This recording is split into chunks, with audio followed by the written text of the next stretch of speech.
l'intimité de l'illustre disparu, qui n'avait pas besoin de micro pour se faire entendre.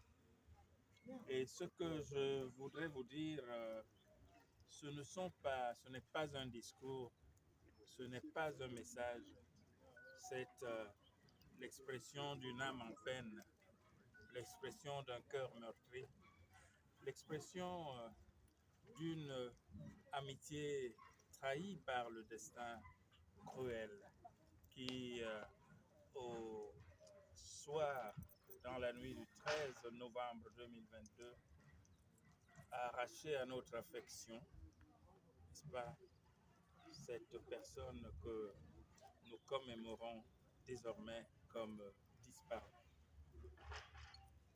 Joseph Philippe Corvo, connu sous le nom de Nusiere Kalala Omotunde, a connu le Cameroun, a foulé le sol du Cameroun pour la première fois à l'invitation du cerf d'Otola il y a déjà 9 ans. C'était en 2013, si je ne m'abuse. C'était son tout premier voyage ici.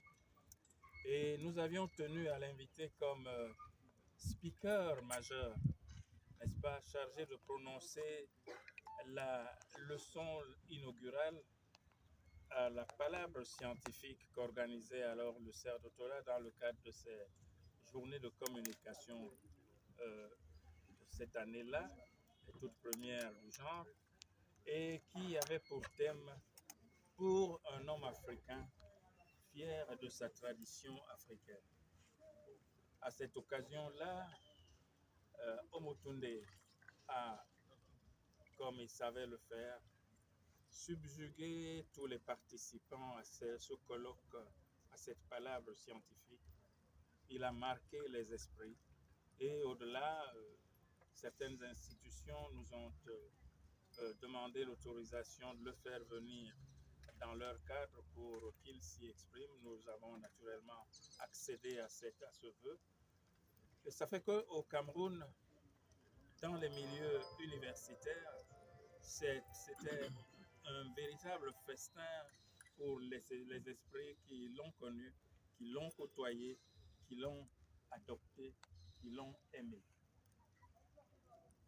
En 2017, nous avions pensé, dans le cadre du 40e du cerf d'Otola, réinviter Kalala.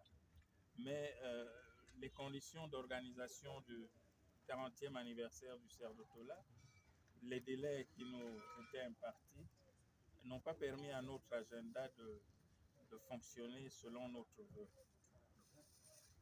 Il se trouve qu'entre-temps, nous pensions reprendre avec les conférences internationales du cerf d'Otola en 2020. Mais comme chacun le sait, 2020, nous sommes en pleine situation d'insécurité sanitaire dictée par ce qu'on a appelé la COVID-19. Nous n'avons donc pu faire que reporter notre désir de réunir les meilleurs cerveaux de l'Afrique, les meilleurs